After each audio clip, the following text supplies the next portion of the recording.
garden is God's gift to us. We're surrounded by lots of herbs and medicines and botanics that for centuries our ancestors went back to in order to kind of medicate or solve certain health solutions that they had. Welcome to Select Health with me, Emanuela. Today I have a special guest and I'll let him introduce himself to us. Hello, Kenneth. Hello, Emanuela. I'm glad to be here. Glad to have you. My name's Kenneth Kibuka Andrew. My followers know me as KK from the KK Garden, Uganda. Yes. And we practice herbal remedies. We provide solutions to all kinds of ailments, basing on the herbal rules, because we are very sure that no doubt herbal medicine was meant to be the only medicine. I like that. And we also know that God did create man and gave him the garden. Yes. God didn't give us any pharmaceutical, any factory, any chemical whatsoever.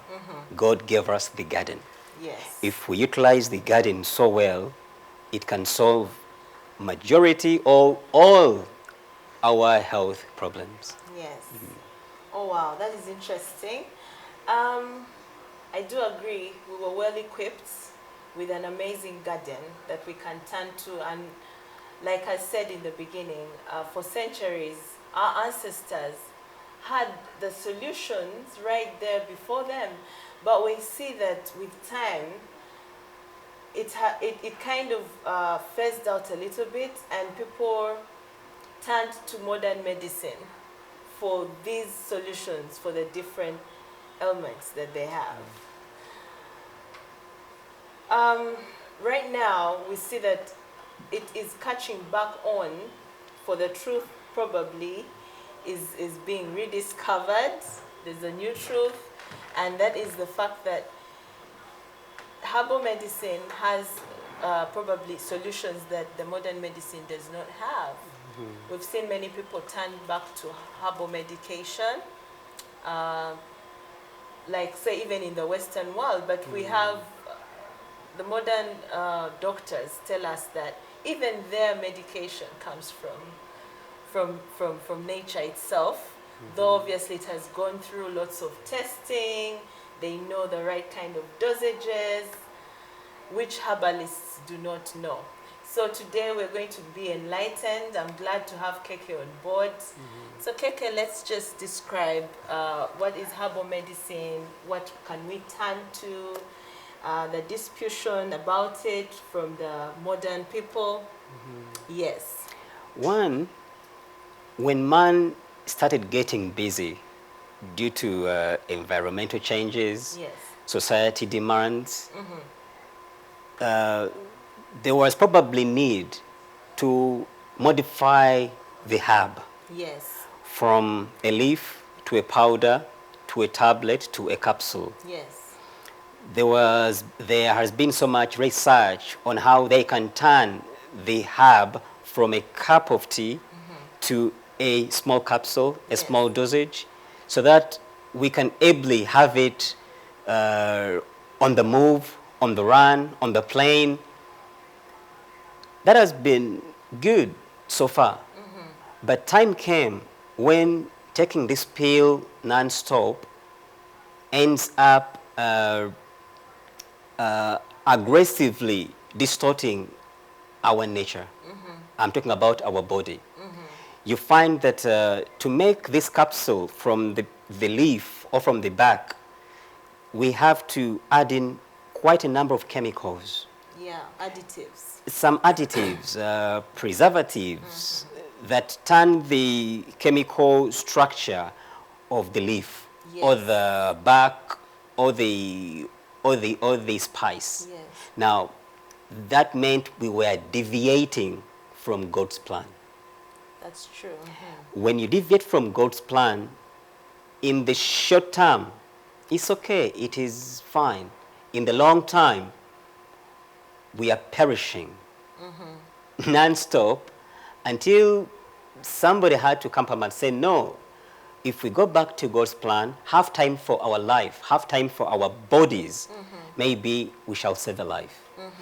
So instead of giving you a pill with chemicals, Yes. we can give you the natural remedy that can be taken in form of tea, which tea you take every day anyway. Just imagine if that cup of tea that you consume every morning or lunchtime or evening is herbal in nature.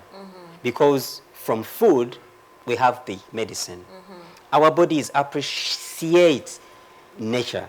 And when you put in a toxin, it can work for that time. But in the long run, it might be abrasive to our body organs. Yes. Okay. Yeah, I agree with what you just said to an extent whereby you kind of touched on not it only being the greenery part, the green part, because you mentioned in there the pantry. Yes. That makes me, okay, it kind of makes my antennas go up straight and I'm like, oh, so I can just turn to my pantry and right there's something that I could, True. return to. So it's not just me going to the garden, because some people are, okay, the generation now really shuns away from the garden, yeah?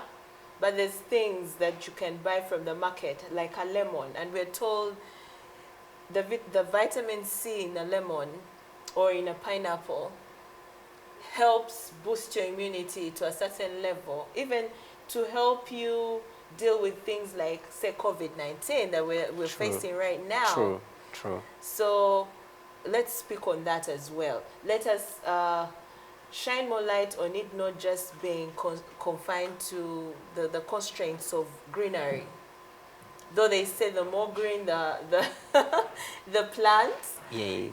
the richer it is, and the more it can cure. Yes. When you look at plant, we have the natural plant, Yes. the green that Yes. is living. Yes. But it can be preserved, like harvested, preserved, and modified to suit the future times. Yes. For example, if we are going to harvest honey, honey is self-preserving. But depending on where you get your honey, you find that honey has a lot of component that can boost the body, can help us on so many ailments. Yes. If you look around your pantry or your fridge, for that matter, if there is a lemon,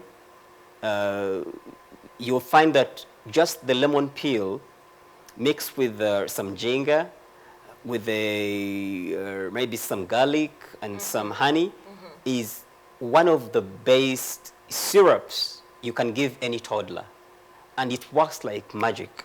Yes. Then you waiting till sunrise to rush to a ped who you won't find or sit in line. In the meantime, your toddler's life is deteriorating. Yes. Yet you could have mixed up a little concoction of some lemon peel or some ginger, some garlic, some honey, and give your child. Yes. All natural, no preservative, no chemical whatsoever. I must confess, that's my go-to concoction. I think most people's go-to concoction of late. People have kind of adapted to that concoction for flu or a cold. Yes. The first go-to thing is squeeze a lemon, get some ginger and garlic and put it. And it's very interesting, Keke, how, like I said, it's not just about the leaf. There's the bark, like you said, of a tree. There's the roots I got to learn sometimes. Then there's the fruit, Then there's the seed of the fruits. Basically, God really equipped us with so much that we can explore But people kind of think, actually, growing up, there was a conflict between a herbalist and a traditional guy. Yes. I grew up thinking a traditional doctor and a herbalist, same. So I used to shun herbal medicine. I'm like, no. But I knew I love nature. I knew that sometimes my mom would be like, okay, there's that pumpkin leaves, they cure that. There's the avocado leaf, should get sometimes and squeeze the juices out and we'll take it for something. So it's with time that I got to know, and I'm very sure there's so many people like me True. who had that kind of mindset. Very true. And it is for this reason that we had to have you here to kind of clarify and maybe draw the line between the two and explain that it's just turning back to nature and what nature has to offer. Because even you, like any other medical practitioner probably, would tell, I heard you say somewhere, take some water. Because that's also nature. It's True. got to think, True. you know? I'm going to rewind back a bit. Yes, From soil, man was made. yes, That means man is made from soil. yes. Very simple. Very, very simple. Whatever comes out of the soil is not only food for man, but is life itself. Yes. If you look at the lives of the first man, Adam, Eve, Moses, whoever, these are people who lived over 500 years. This means our body cells are meant to live as long as past 500 years. Yes. What cuts down our life expectancy is simply change or deviation from nature. Yes.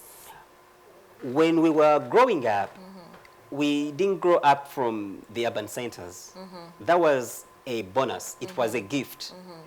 When you got sick, your dad, your grandmother could simply go into the garden and make a concoction. Yes. And heaven's sake, within hours, your body is back to normal. That means the reality or our life is in the hands of nature. No matter how much we run, no matter how much we hide, we are only going to perish if we stay away from this truth. So for the sake of people who maybe live in urban centers, they can preserve. You simply need to maybe do some searching, do some little research.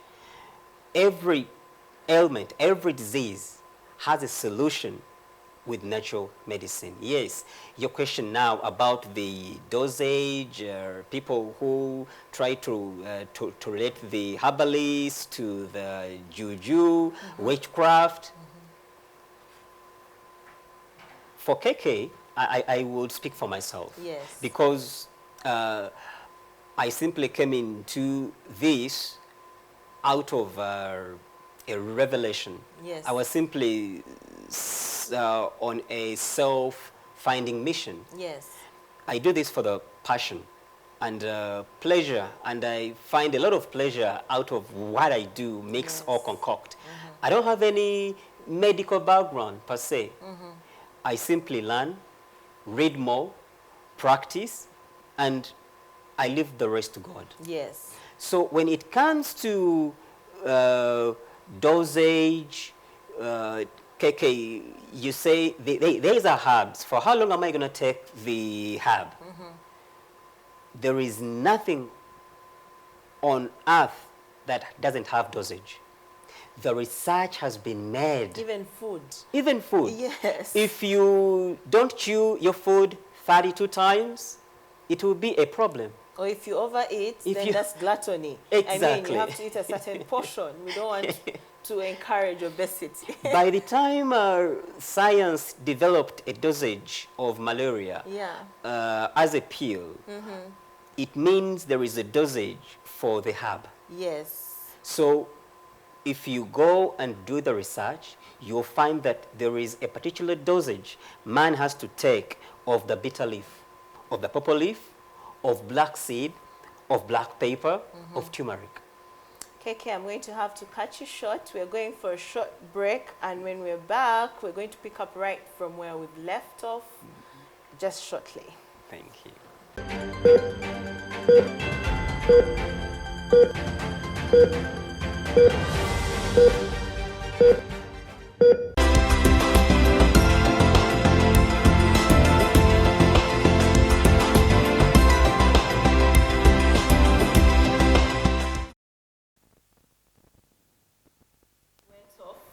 KK was telling us more about there being a dosage for everything. Even the food we eat has to be eaten in the right dosage, and the right dosage would be the right portions. So to say, they tell us to drink 8 glasses of water. We are given a certain time frame of no more sleep duration. So everything in life has a dosage. So I'm back to you, KK. You're saying the dosages and how everything has a right dosage. I think to guide the public much better, I would say to keep off, to keep disease as far as possible. Yes.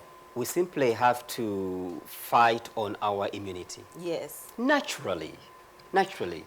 You think about when you wake up to the time you sleep, what have you put into Your body. your body system? Yes. Because the body will pay you What you put in it. what you've put in it. Yes. So when you wake up in the morning, try and see that the more natural, the more plant-based food you eat, the better. Yes. The more you incline yourself to processed food, highly refined foods, carbonated drinks, your body will also give you the same. Yes. Because it really appreciates more natural.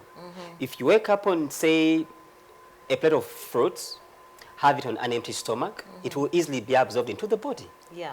If you do a herbal tea and you have this herbal tea on top of a processed food, we are getting a toxin. If you're going to have water after a meal, cold water per se, Immediately after. it's going to freeze the hot food you've taken in.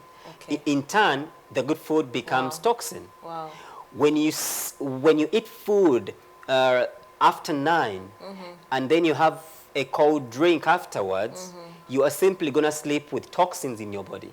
You will wake up with a very low immune body. So it means you're calling for disaster. If everybody out there can simply check on what they put into their body daily, slowly, you do have to make an abrupt change or an abrupt turn. But cautiously, if you start watching what you eat, the more is plant-based, the better for you. Okay. The more immune you will be. You're boosting your immunity Exactly. in that way. From what you just said, I've picked up on 2 things. One, toxicity that may be built up from what it is that you're ingesting. There was a time where detoxing was like an in thing, just for health, general health, for weight loss, all kinds of things. I wanted to ask how important is one detoxing? How important is it for one to detox? How important is it? And is it necessary anyway? You know, because we hear you need to detox. For me, it makes sense because I'm thinking probably I ate so much junk, probably I've been putting so much in my body. You know, like you said, you need to love your body. You know, it's a temple. You have to love your body, and it's a temple of the Lord. So if you're ingesting funny food or junk or things that are not worth eating, it's what it will pay back. True. You know. True. So I feel like when you detox, it's like you're kind of jump starting it, like you're washing it, cleaning it of all the toxins so that you can start up on something. What we should know is that the body is slow. Yes. The body does not appreciate you doing things in a rush. Yes. I've eaten junk for 6 months, then I have to do a detox for a week. Yeah. That is a terrible misconception. Yes. Detoxification should be on a daily. Watch your body every day. You can't tell me that you've been eating junk for 6 months. Giving a toil on your liver, on your kidneys, and then you wake up one day, KK, I want a detox. And I tell you, you know what, we're going to do a 2 months detox, Yes. and then you are over the moon. Just look at the time you've taking in that junk. Yes. It has to be cleaned out slowly over a period of time. I don't believe in quick responses Remedies, because the body doesn't appreciate that. Be it water. The body doesn't need you to gulp this glass of water. You need to take It's it. terrible. Yes. It wants you to take a sip by sip throughout the day. So Interesting. the detox program, you can simply detox with water. Yes. You don't need anything complicated. Yes. This water from the right sources can detox your body to levels of 70%. If you don't detox because you're sick, do this every day. If this becomes a habit, then you will live life more happily. Okay. Yeah. That brings me to the second part that I had said. The second bit of it was, like you said, it should be a process. It should be a lifestyle. You need to acknowledge that it's not just a one-off thing. True. That is one thing I appreciate. I appreciate as a person about the herbal lifestyle, should I say, or the herbal or alternative medicine. It is not medicine for the after. It should also be preventative means. Yes. You know, because once you start to eat clean, once you start to eat the right kind of foods, chances are you won't be getting as sick. Very You true. shouldn't wait to let me be eating whatever it is, let me be doing whatever it is, so when I'm sick, go get the lemon, squeeze that quickly. It will not maybe be as responsive as the person that has been slowly. Every day you put some lemon in your water, some lemon in your tea. Every single day you have like a portion of greens. They tell you, make your plate colorful. True. Make sure it's not just one color, because that's probably a refined plate. It just has white. All you see is posho that is white, rice on the other side, and beans. And there's really nothing there. There's no avocado, there's no bit of carrot somewhere. So that is also something very important. It should be preventative, a daily thing. Because you're eating pure, chances are you won't be getting as sick as someone that is not eating pure. Very true. Very true. What I need to also note is I'm always faced with the question of carbohydrate, Yes. which is turning everybody upside down, since carbohydrate is the source of sugar and then consequently fat. Yes. We have too much carbohydrate, that refined carbohydrates on the market. And it seems like it's not going to go away, because it does constitute about a big portion of our daily diet. Yes. You find the that's true. posha, you find the lumonde, you find the Irish potato, the chapatis, Rolexes, and all that. It's really hard. You can't go away from it. How can we tone down Yeah. this? Because many nutritionists will tell you, avoid that, avoid this, avoid that. What will I eat? What will I eat? Yeah. So I simply advise, Yeah. if you're going to do your carbohydrates, make sure you have a vegetable on the side. Yes. And let the vegetable be the first. Then you can have your carbohydrate. All right, it is refined, it is processed, but the damage won't be as when you ate the carbohydrate on an empty stomach. That's true. So we have to find means on how we can be flexible and advise the population on how to live better in their situations. Because there are people you are not going to take off their carbohydrates or their Rolexes or their sugar per se. Yeah, sugar is a terrible thing, but people won't stop taking sugar. Yeah. So you can simply advise them to look for natural sugars or cut down, dilute as much as possible, and life might be better. Okay. Unfortunately, we're going to have to end here, but Keke is a friend to this show, and I'm very sure that there's so much that we haven't touched on that I want us to talk about. So because of time, we're going to have to stop here. Thank you, Keke, for being on the show. I need for you to let me know that you'll be back. And then, yeah, will you be back? I'll certainly I'm be putting back. you on the Thank you for having me. Yeah, thank you for joining us today. Stay healthy and watch what you eat. Thank you.